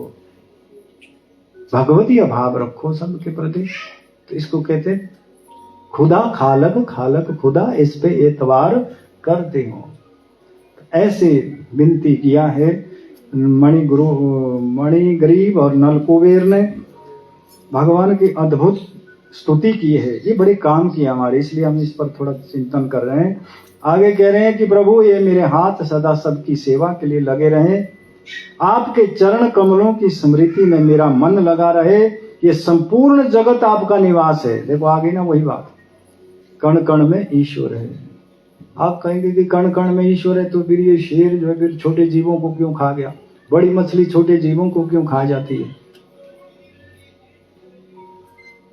दूध में घी जरूर होता है इसको इस तरीके से समझना चाहिए दूध में घी है क्योंकि निकलेगा तो दूध से ही हो पैदा तो दूध से होगा, लेकिन दूध से दीपक जला नहीं सकते हो, क्योंकि वो प्रकट में नहीं है, वो अप्रकट में है। ऐसे ही भगवान कण कण में है, लेकिन वो प्रकट रूप में नहीं है, अप्रकट रूप में है। इन सभी यंत्रों में देखो बिजली काम कर रही है, लेकिन दिखती नहीं है। अगर बिना बिजली के चलेंगे नहीं, करंट ना होता चलेंगे नहीं। इसी प्रकार से कण कण में ईश्वर का आवेश है, वो शक्ति है, लेकिन वो प्रकट में काम नहीं कर रही है। फ्रिज में वो ही बिजली ठंडा कर देती है, हीटर में वही गर्म कर देती है। तो बिजली का तो कोई दोष नहीं है उसमें कि कहीं जला रही है तो कहीं ठंडा कर रही है। ऐसे ही जीव अलग अलग तरह के हैं, कोई हिंसक है, कोई शाकाहारी है, कोई मांसाहारी है, कोई कैसा है, कोई कैसा है। तो उसमें उस यंत्र का अलग अलग प्रभाव है, वरना अंदर यंत्र के अंदर जो विद्युत चल रही है उसका कोई दोष नहीं है, वो सब में बराबर है। ऐसे ही भगवान कण कण में व्यापक है। दूध में घी रहता है, लेकिन उस घी को प्रकट करने के लिए प्रोसीजर अपनाना पड़ेगा। पहले दूध का दही बनाना पड़ेगा, दही को मथना पड़ेगा, और मथने से फिर उसमें माखन निकलेगा, फिर उसको गर्म करके घी बनता है, फिर दीपक जलेगा। ऐसे भगवान है तो कण कण में, बात ठीक है, लेकिन डायरेक्ट नहीं है, इनडायरेक्ट है। आजकल के पढ़े लिखे लोग हर कहीं से ज्ञान सुन लेते हैं, कोई मोबाइल से सुन रहा है, कोई टीवी से सुन रहा है, कोई बीवी से भी सुन लेता है घर में, दो उल्टी सीधी बातें, और फिर बोलता हम नहीं मानते भगवान को। अरे तुम मानते तो दो बातें सुन के कहां से मान लोगे? बिनु सत्संग विवेक ना होए, पहले सत्संग तो सुनो। 12 वर्ष रहे संत की टोली तो समझाए एक बोली, तब कहीं एक तत्वों का पता चलता है। और ऐसे ही बिना पढ़े सर्टिफिकेट ले लेते हैं कि हम तो ज्ञानी, हमें तो सब पता है। अभी एक आध कहीं सुन लिया सत्संग किसी का, या कहीं किताब में सुन लिया, तर्क कर लिया। कोर्स होता है हर चीज का, एक पूरी जानकारी के लिए पीएचडी करने के लिए 16, 17, 20 सालें लग जाती हैं, तब जाके कहीं फिलोसफर बनते हैं उसमें किसी भी विषय में। ऐसा ही अध्यात्म भी, इसलिए अधिक दिमाग नहीं लगाना चाहिए। गुरुजनों ने जो कहा, शास्त्रों ने जो कहा, चुपचाप मान लेना चाहिए। हम लोग उसको मानते नहीं। अब देखो स्कूल में बच्चा ही आता है, पहली क्लास में छोड़ते, आप केजी नर्सरी में छोड़ेंगे, उसे बताते ए ऐसे लिखो, बी ऐसे लिखो। अगर बच्चा ये कहे कि ऐसे ना करके अगर मैं ऐसे लिखो तो ऐसा क्यों नहीं चलेगा? तो तब तो कुछ सीख ही नहीं पाएगा। उसे चुपचाप मानना पड़ता है कि जो बताया ए है तो ए ही सही, बी है तो बी मानना पड़ेगा, वो उसको कुछ और नाम नहीं दे सकता। इसी तरीके से जो संत शास्त्र की बातें हैं उसे चुपचाप मान लेने में ही भलाई है। धीरे धीरे धीरे उसका अनुभव बढ़ता है, एक दिन आपको पूरी पकड़ में आ जाएगी बात और समझ भी आ जाएगी। इसलिए अधिक तर्क वितर्क में नहीं पढ़ना चाहिए। चुपचाप संत शास्त्र की बात को स्वीकार कर लो और उस पर चलने की कोशिश करो। बोले श्री वृंदावन बिहारी लाल की। इस प्रकार से भगवान ने नल कुबेर का उद्धार किया। उसके बाद जब बिना हवा पानी तूफान के वृक्ष गिर गए, तब सब गांव वासियों ने, ब्रजवासियों ने एक मीटिंग की कि यहाँ तो खतरा है। जब बिना मतलब के वृक्ष गिर गए तो यहाँ रहना खतरे से खाली नहीं हो सकता है। कोई असुर का उत्पात बढ़ रहा है। तो सब ने, उपनंद बाबा ने एक निर्णय लिया कि जा करके हम इस गांव को ही छोड़ देंगे और जमुना पार जाके वृंदावन में रहेंगे। श्री वृंदावन धाम को बड़ी मधुर महिमा गाई गई। ये बड़ा लंबा विस्तार है, कल भी हमने थोड़ी सी वृंदावन की महिमा कही है। वृंदावन में क्या है? वृंदावनम गोवर्धनम यमुना पुलानी न च। यमुना जी है, गोवर्धन जी है और वन है। 12 वनों को मिलाकर वृंदावन बनता है। 12 वनों का, और 20 कोस के एरिया को वृंदावन कहते हैं। 3 कोस का 1 किलोमीटर होता है, तो 20 गुणा 3 हो गए 60 किलोमीटर। तो 60 किलोमीटर परिधि का जो क्षेत्र है उसको वृंदावन कहा गया। आजकल जो लोग जाते हैं वो तो वैसे ही घूमते हैं थोड़ी सी सिटी में। वृंदावन, नंदगांव, बरसाना, गोवर्धन होते हुए मांड, बेलवन इत्यादि होते हुए पूरे परिक्षेत्र में आता है। वो बहुत बड़ा क्षेत्र है, इसलिए वृंदावन जाओ तो 60 किलोमीटर का दायरा है वृंदावन का। वो नहीं है कि जिसमें आप 5-4 किलोमीटर में घूमते हो। वो तो ऐसी सिटी बना रखी है मंदिरों के कारण लोगों ने। तो वृंदावन को बड़ा मंगलमय कहा गया, भक्तिमय भूमि है। वह आप ऐसे भी रह लो तो आपको भक्ति का भाव बनने लगेगा, भगवान के लिए एक अपनापन जागने लगता, क्योंकि उस भूमि का प्रभाव है। उस भूमि में किशोरी जी, राधा रानी, और गोपियों की चरण धूली है, इसलिए वृंदावन की महिमा अधिक है। आइए थोड़ा सा वृंदावन के एक पद के द्वारा, भजन के द्वारा मन ही मन चलते हैं। और वो भाव क्या था, वो सखी रे वृंदावन जाऊंगी, और वो भाव एक लाओ मन में, जब मन ही मन से वृंदावन जा रहे हो। अब समय भी होने वाला है, चलो जल्दी करना। वृंदावन जाऊंगी सखी, वृंदावन जाऊंगी, वृंदावन जाऊंगी सखी, वृंदावन जाऊंगी, मेरे उठे विरह में पीर सखी, वृंदावन जाऊंगी, मेरे उठे विरह में वृंदावन जाऊंगी, वृंदावन जाऊंगी सखी, वृंदावन जाऊंगी, वृंदावन जाऊंगी सखी, वृंदावन जाऊंगी, ओ मेरे उठे विरह में पीर वृंदावन जाऊंगी, मेरे उठे विरह में पीर वृंदावन जाऊंगी।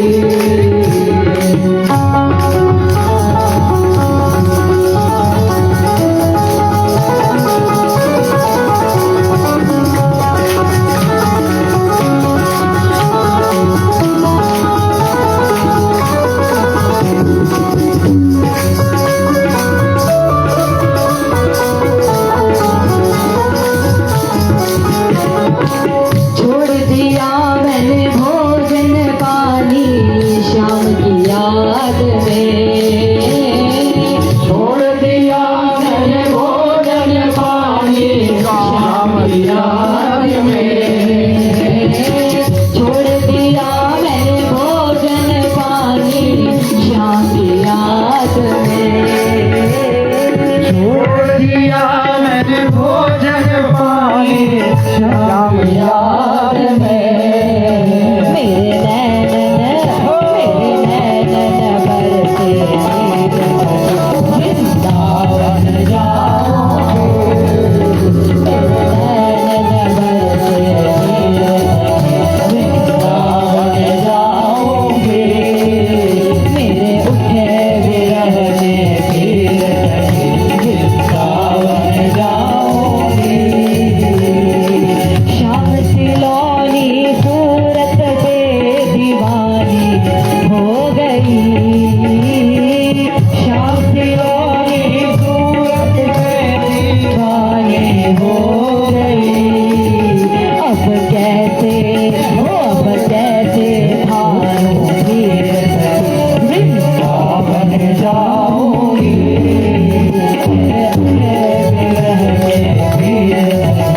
वृंदावन जाऊंगी, मेरे उठे विरह में पीर वृंदावन जाऊंगी,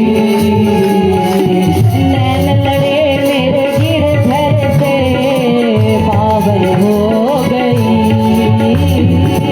नैन लड़े मेरे गिरधर से पावन हो गई, दुनिया से हो गई अनजानी सखी, वृंदावन जाऊंगी, मेरे उठे विरह में पीर वृंदावन जाऊंगी, वृंदावन जाऊंगी सखी, वृंदावन जाऊंगी, वृंदावन जाऊंगी सखी, वृंदावन जाऊंगी, वृंदावन जाऊंगी कभी ना लौट के आऊंगी, वृंदावन जाऊंगी सखी ना लौट के आऊंगी, मेरे उठे मेरे उठे मेरे उठे विरह में जाऊंगी, मेरे उठे विरह में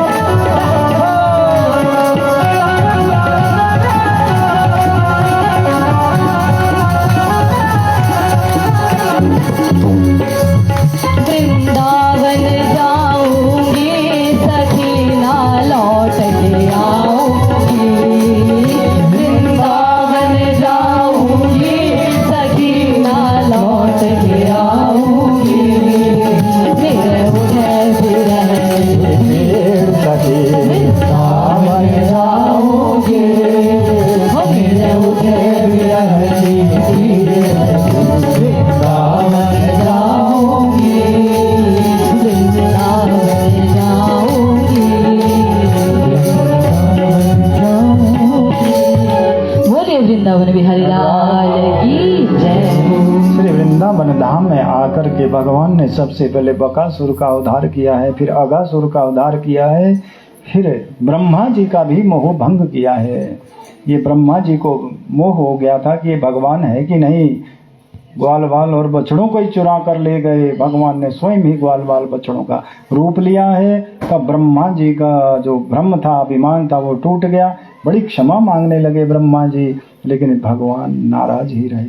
फिर ब्रह्मा जी ने ब्रजरज का आश्रय लिया, गोपियों का आश्रय लिया, श्री राधा रानी का आश्रय लिया चरणों का।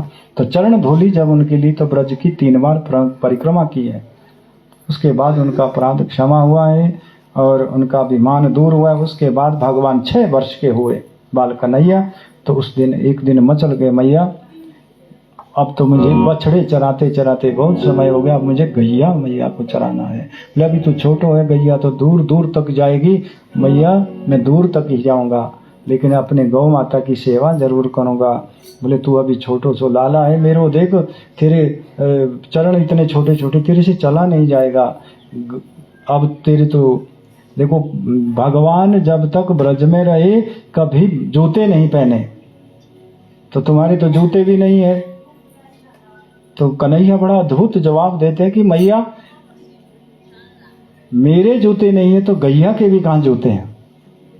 बोले ये तो पशु है। अब इससे नाराज हो गए, तुमने पशु कहा, पशु नहीं हो, उसके गौ माता को पशु मत कहो।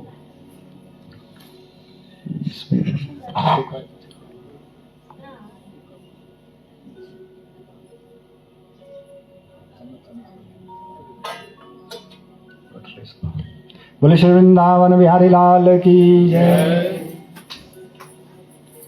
तो बड़े नाराज हो गए कि गौ हमारी माता है, इसे पशु नहीं कहना है मैया, क्योंकि गौ की सेवा करने से एक तो घर में सुख समृद्धि आती है। वैसे भी आप गौ को अपने हाथ से चलाओ, उनकी सेवा करो, तो जो ये तनाव होता है, बीपी है या किसी प्रकार का हाइपर टेंशन है, वो अपने आप दूर होने लगता है। क्योंकि गौ माता के शरीर से प्राणवायु का उत्सर्जन होता है, ऑक्सीजन का 24 घंटे उत्सर्जन होता है, ये प्रभाव होता है, और घर में सुख समृद्धि होती है। वैसे भी सुख समृद्धि होगी, जहाँ दूध दही घी है वहाँ कमी भी क्या रहती है, क्योंकि गौ को माँ इसलिए कहा क्योंकि पूरे परिवार को पालती है। और कहा कि वहाँ देवताओं का वास होता है, देवताओं का मतलब सद्बुद्धि रहती है वहाँ पर। क्योंकि अगर गौमूत्र का प्रतिदिन थोड़ा थोड़ा पान करो, गोबर का आप लेपन करो, तो उस घर में वायरल ऐसी कोई बीमारियां, विषाणु नहीं रहते, वो मर जाते हैं। और विचार भी शुद्ध आते हैं, दुर्बुद्धि नहीं आती है, कम दुर्बुद्धि आती है। तो ऐसा करने से फिर वास्तु दोष भी नहीं लगता है, पितृ दोष भी उस घर में नहीं होता है, और उसमें हर तरह से समृद्धि का और तो समृद्धि का विकास तो होगा ही, मन की शांति का भी विकास होता है। और जिस घर में गोबर गौमूत्र का उपयोग होता है, उस घर में कभी जादू टोना टोटका, ऊपरी हवा और ये देवी देवता आदि का प्रकोप कभी नहीं होता है। बोले श्री वृंदावन बिहारी लाल की जय। और जिस घर में कुत्ते होते हैं पाले हुए गाय के बदले, उस घर में तो फिर बीमारियां होती हैं। क्योंकि कुत्तों को तो कहते हैं कि द्वार पर ही रखा जाता है, उसे आजकल रसोई में रहते हैं, बेडरूम में लोग रखते हैं, तो अनेक प्रकार की वैसे बीमारियां हो जाती हैं।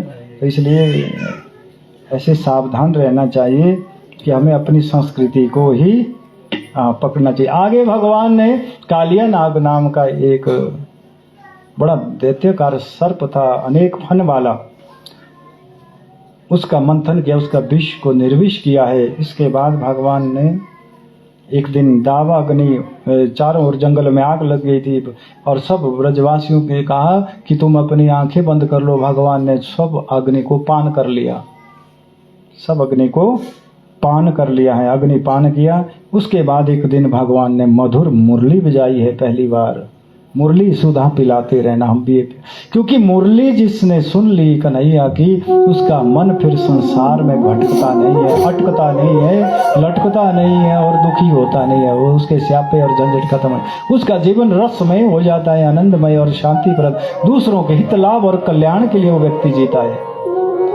आइए थोड़ा सा ही गाएंगे एक आध पद इसका, क्योंकि समय हो रहा है। मुरली सुधा पिलाते रहना, आनंद के लाला। मुरली सुधा पिलाते रहना, आनंद के लाला। 153 हमको नंद के लाला, पिलाते रहना, हमको नंद के लाला,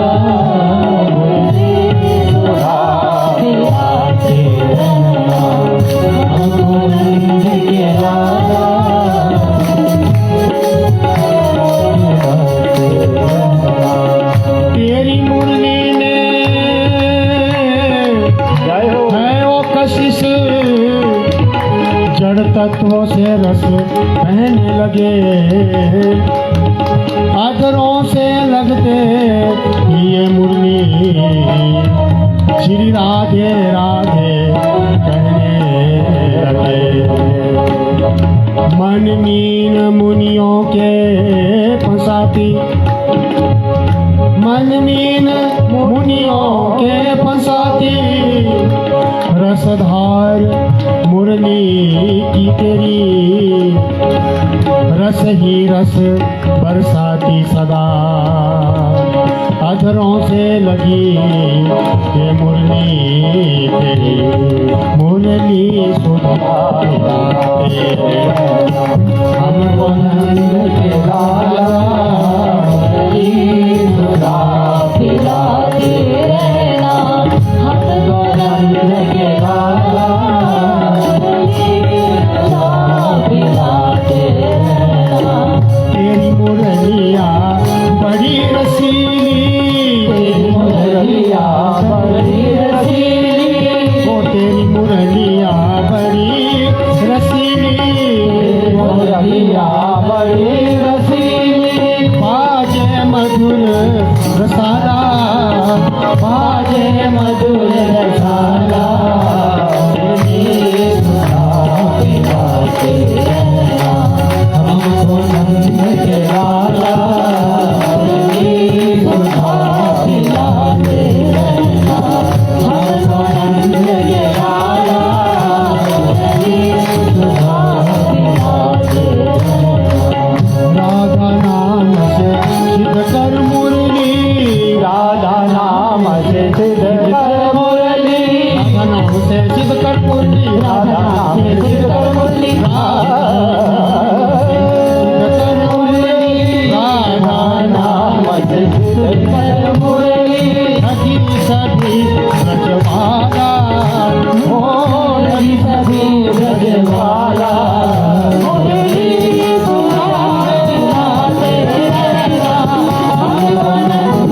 इसके बाद भगवान ने एक दिन गोपियों के, जो नन्ही नन्ही गोपियां थी जो जमुना जी में स्नान कर रही थी, उनके वस्त्र चुराए हैं और ये चेतावनी दे करके छोड़े कि कभी भी नग्न स्नान मत करो, इससे वरुण देवता यानी जल का अपमान होता है। आप कहेंगे कि अंधविश्वास की बातें हैं, अंधविश्वास की नहीं बातें हैं। अगर हम नग्न स्नान करते हैं तो हमारे शरीर से निकलने वाला जो बैक्टीरिया है वो पुनः हमारे शरीर में आ जाएगा, इसलिए वस्त्र लगाकर नहाते हैं और बाद में पोंछते हैं उसको। इसलिए प्राचीन ऋषि मुनियों ने जितने भी नियम बनाए हैं उसके पीछे एक विज्ञान है, क्योंकि शरीर से हमेशा विषैले तत्व बाहर निकलते हैं एसिड के रूप में।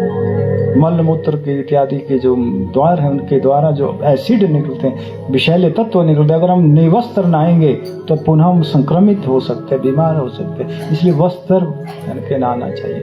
इसलिए भगवान ने बताया निवस्त्र कभी स्नान मत करना। और गोपियों ने इस चीज के लिए फिर क्षमा मांगी है कि अब ऐसा नहीं करेंगे कन्हैया। उसके बाद यज्ञ पत्नियों पर कृपा की है, कुछ यज्ञ करने वाले ब्राह्मण लोग थे, भगवान ने कुछ ग्वाल सखाओं को भेजा कि हमें भोजन दो, हमें भूख लगी है वन में। तो उन्होंने भोजन नहीं दिया, वो यज्ञ करते रहे। लेकिन उनकी घरवालियों के पास गए तो उन्होंने गर्मा गर्म भगवान के लिए दाल सब्जी पूरी कचौरी गर्मा गर्म हलवा पूरी इत्यादि बना दी। जी दूर हो गया है। बोले श्री वृंदावन बिहारी लाल की जय। और भगवान को उन्होंने अपने हाथों से खिलाया है। और भगवान की ऐसी अद्भुत कृपा उनके ऊपर हुई, जो कृपा उन पूजा पाठ यज्ञ करने वालों पर भी नहीं हो। भगवान प्रेम से रीझते हैं, बाहरी नेम से नहीं। बाहरी पूजा पाठ कर्म कांड का इतना महत्व नहीं है जितना प्रेम का है। और प्रेम तो हम करते हैं संसार में, भगवान में लगा लेते हैं बुद्धि, उल्टा करते हैं। श्री महाराज जी समझाते हैं कि संसार में लगाओ बुद्धि, जीने के लिए नीति रीति प्रीति से जियो। संसार में एक जीने की नीति होती है, एक रीति होती है, लेकिन हम संसार में जीते हैं प्रीति से। हम संसार में दिल लगा बैठते हैं। और महाराज जी कहते हैं दिल लगाने की नहीं दुनिया जगह, बेवफा है ये करती नहीं वफा। आप रोगे या पछताओगे फिर कि दिल के अरमांसुओं में बह गए। क्या क्या कहते हैं उसमें फिर आगे फिर ऐसी स्थिति इसलिए होती है कि गुरु महाराज सावधान कर रहे हैं, दिल लगाने की नहीं दुनिया जगह, बेवफा है ये करती नहीं। आपके सामने सामने धोखा हो जाएगा, आपके सामने सामने कुछ दिन आपको लगेगा कि ये तो सब कुछ मेरा ही है, लेकिन यहाँ किसी का कुछ नहीं होता है। सब लोग सेल्फिश हैं, सब लोग स्वार्थ के लिए जीते हैं, स्वसुख के लिए जीते हैं। इसलिए धोखा निश्चित है, ये मान के चलो। भगवान को छोड़कर किसी भी जीव जगत से आप उम्मीद नहीं कर सकते कि वो आपका बन के रहे। ये धोखा मत खाना, कभी कभी नहीं रहेगा, कोई नहीं रहेगा। भगवान को छोड़, भगवान आपका बन करके सारी उम्र आपकी सेवा कर सकता है, नौकरी कर सकता है, आपकी इच्छाएं पूरी कर सकता है, लेकिन संसार का कोई आदमी नहीं करेगा। वो तब तक करेगा जब तक आपको उससे कुछ मिलता हो, उसका कुछ स्वार्थ आपसे पूरा होता हो। उसके बाद तो अंगूठा दिखा देगा अपने, मतलब और जगह से पूरा करना शुरू कर देगा और आपको अंगूठा दिखा करके ऐसे रुलाएगा कि दिल के अरमान आंसुओं में बह गए। तो पछताते रहोगे। जन्म जन्म तक टूट जाता है अंदर से आदमी, अनंत जन्मों तक टूट जाता है। इसलिए आशा ही मत रखो किसी से, आशा रखने गोविंद से आशा रखो। दिल लगाने की नहीं दुनिया जगह, बेवफा है ये करती नहीं वफा। इसमें भजन आता है कि देखो बड़ी शिक्षा की बात है ये। हम प्रभु के थे उसी के हो लिए, दाग दामन के रो रो के धो लिए। ये इसमें है ये। चलो थोड़ा सा इसको गा लो, फिर आज का विश्राम यही समझ लो। ये शिक्षा है जीवन की। देखो ये काम की बात जब तक पल्ले नहीं पड़ी तो क्या फायदा उस उत्सव मनाने का। फिर एक अंतरा गा लो। हम प्रभु के थे उसी के हो लिए, दाग दामन के रो रो के धो। इसमें एक बड़ी काम की चीज है कि दिल लगाने की नहीं। सब लोग धोखा खाते हैं, हर लोग धोखा खा रहे हैं। चाहे वस्तुओं से दिल लगा रहे हैं, चाहे व्यक्ति से दिल लगा रहे हैं, चाहे स्थान से दिल लगा रहे हैं, चाहे प्रॉपर्टी से, चाहे मान सम्मान से दिल जरूर लगाते हैं और फिर रोते हैं, फिर पछताते हैं, ये भगवान आप कृपा नहीं करते, हम तो बड़े दुखी हो गए। तो होंगे दुखी, फिर दिल लगाया क्यों? भगवान ने कहा दिल लगाना तो केवल आप मेरे चरणों में लगाओ, संसार में बुद्धि से काम लो, या दिल नहीं लगाया जाता है, ये याद रखना। दिल लगाने की जगह नहीं है दुनिया, ये तो बुद्धि से काम लेने की है। अपना काम निकालो और चलते बनो। ये संसार दिल लगाने की नहीं दुनिया जगह। देखो सुनो अब ध्यान से, दिल लगाने की नहीं दुनिया जगह, बेवफा करती नहीं ये बाबा, बेवफा करती नहीं ये बाबा। हम आगे बढ़ रहे हैं इसी सच्चाई के लिए, हम आगे बढ़ रहे हैं इसी सच्चाई को लिए। ओ राग दामन के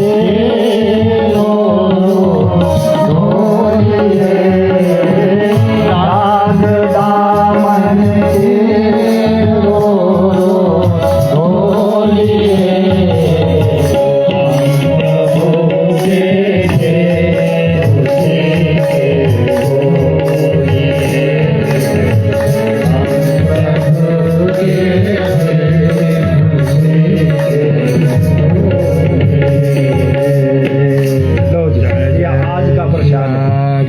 इस उत्सव का प्रसाद है ये कि हम प्रभु के थे उसी के हो लिए, दाग दामन के रो रो के धो लिए। रोना तब पड़ता है जब चित्र पड़ते हैं।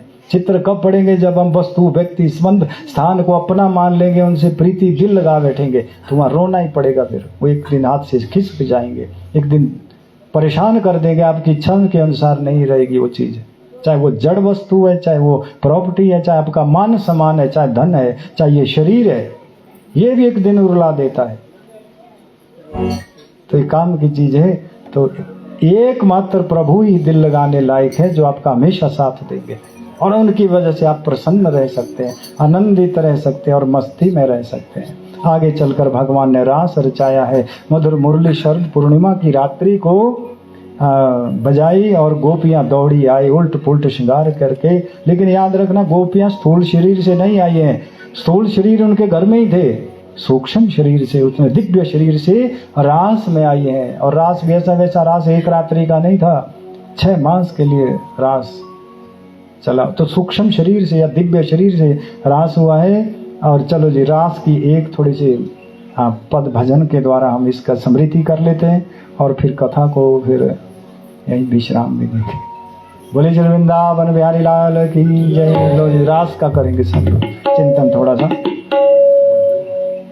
राधा नाचे कृष्ण नाचे, नाचे गोपीजन। राधा नाचे कृष्ण नाचे, नाचे गोपीजन। मन मेरो बन गया सखी, मन मेरो बन गया सखी, पावन वृंदावन। मन मेरो बन गया सखी, पावन वृंदावन। हो रास रचो है, रास रचो है, यमुना किनारे महारास रचो है, रास रचो है, रास रचो है, यमुना किनारे महारास रचो है, रास रचो है, रास रचो है, यमुना के तट महारास रचो है। सूरज भी नाचे चंदा नाचे, नाचे तारागण। सूरज भी नाचे चंदा नाचे, नाचे तारागण।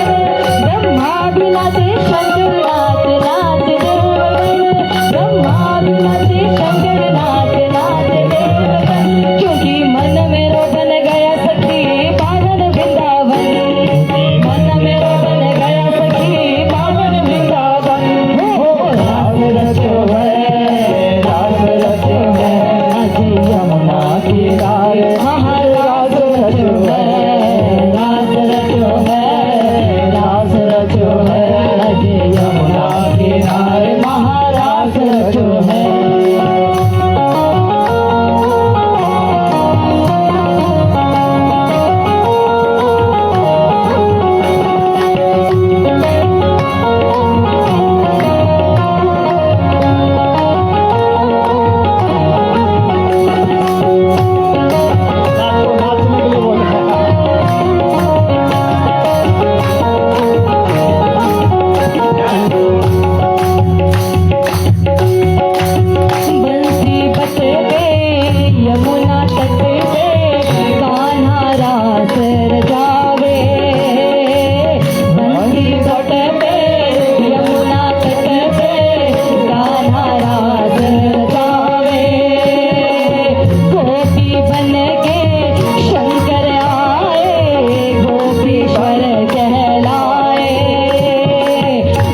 उभार दे, प्रेम की भिक्षा झोली में डाल दे, हो गोरी घूंघट उभार दे, प्रेम की भिक्षा झोली में डाल दे, कान्हा रे थोड़ा सा प्यार दे, चरणों में बैठा सितार दे।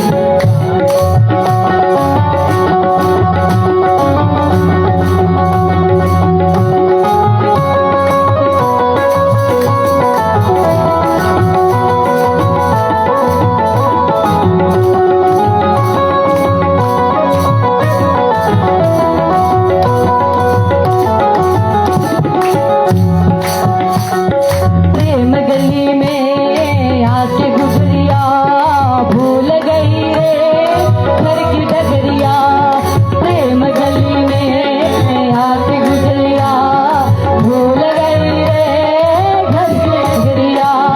जब तक साधन तन मन जीवन सब तुझे अर्पण प्यार सांवरिया, माया का तुमने रंग ऐसा डाला, बंधन में बंध गया बांधने वाला।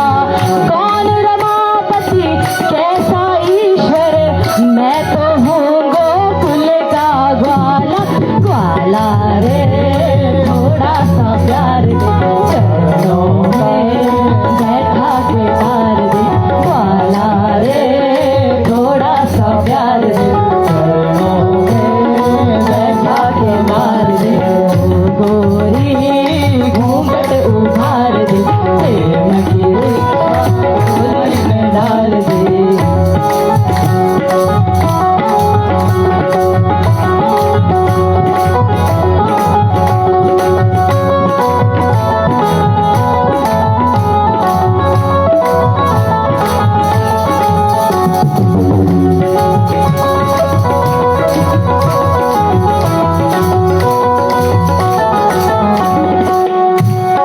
तू झूठा वचन तेरे झूठे, मुस्का के भोली राधा को ढूंढे, तू झूठा वचन तेरे झूठे, मुस्का के भोली राधा को लूटे, मैं भी हूँ सच्चा वचन मेरे सच्चे, प्रीत मेरी पक्की तुम्हारे मन कच्चे, जैसे तू रखे वैसे रहूंगी, दूंगी परीक्षा भीड़ सहूंगी, स्वर्गों के सुख भी मीठे ना लागे, तू मिल जाए तो मोक्ष नहीं मांगे, कान्हा रे थोड़ा सा प्यार दे, चरणों में तार दे, कान्हा रे थोड़ा सा प्यार दे, चरणों में तार दे। इश्क के कण कण में इसका आभास है, यही महारास है, यही महारास है, मुरली की प्रतिध्वनि दिशाओं के पास है, यही महारास है, यही महारास है, कृष्ण कमल है, राधे सुबास है, यही महारास है, यही महारास है, इसके अवलोकन को युग युग को प्यास है, यही महारास है, यही महारास है, कान्हा रे थोड़ा सा प्यार दे, कान्हा रे थोड़ा सा प्यार दे,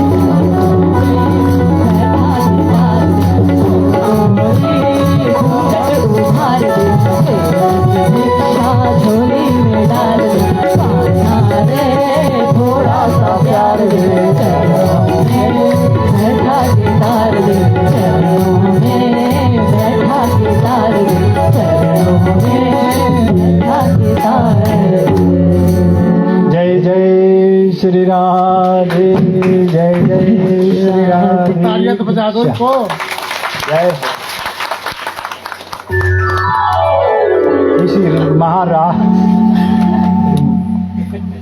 इसी महाराज के प्रसंग के साथ हम भी इस श्री कृष्ण कथा को इस 5 दिवसीय आयोजन महोत्सव को यहीं विश्राम देते हैं। ये रास ही वो चीज है जो जीव और ईश्वर का मिलन है। इसी भावना के साथ कि सदा हमारे हृदय में हमारे कन्हैया का मिलन बना रहे, उनकी याद सदा बनी रहे और उनकी रुचि और उनकी सेवा में हम सदा तत्पर रहे। हम उनका बन करके उनके लिए जीते रहे, ऐसा दृढ़ संकल्प हमारे अंदर हो।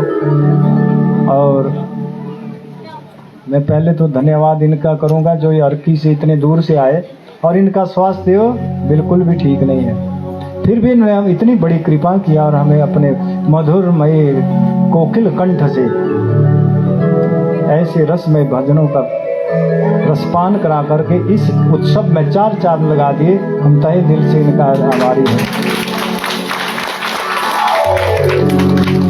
सभी कीर्तन मंडली का भी आभारी है।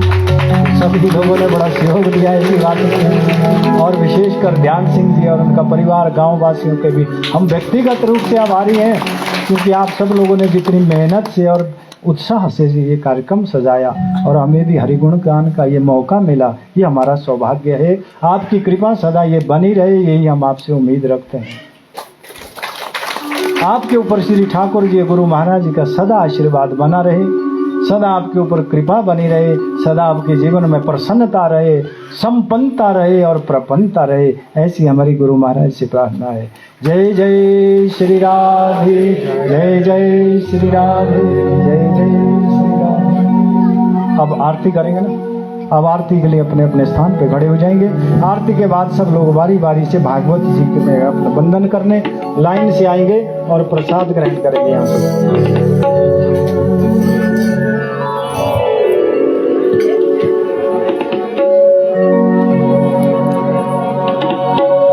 श्री भागवत भगवान की है आरती, पापियों को पाप से है तारती, पापियों को पाप से तारती। श्री भागवत भगवान की है आरती, पापियों को पाप से है तारती, पापियों को पाप से है तारती।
भगवान की है आरती, पापियों को पाप से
को पाप से हटाती, पापियों को पाप से हटाती, पापियों को पाप से हटाती।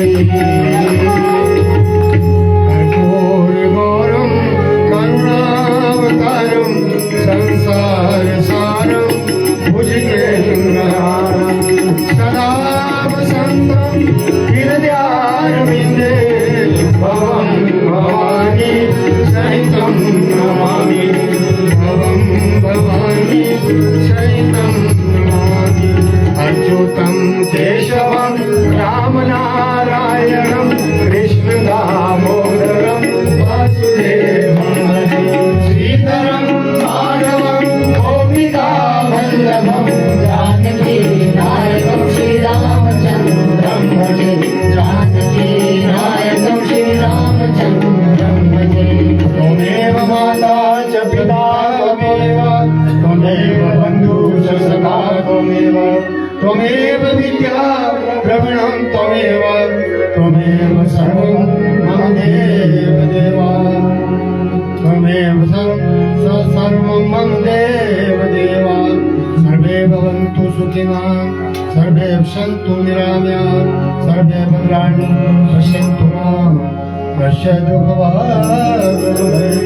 हे नाथ सभी सुखी हो, सभी रोग रहित हो, सभी कल्याण के दर्शन करें, दुर्गा मांगी कोई ना बने। ओम शांति शांति शांति। तो जी पुष्प ले लो अपने हाथ में,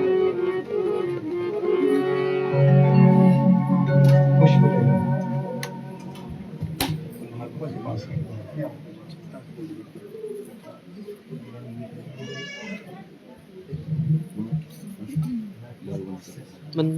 ओम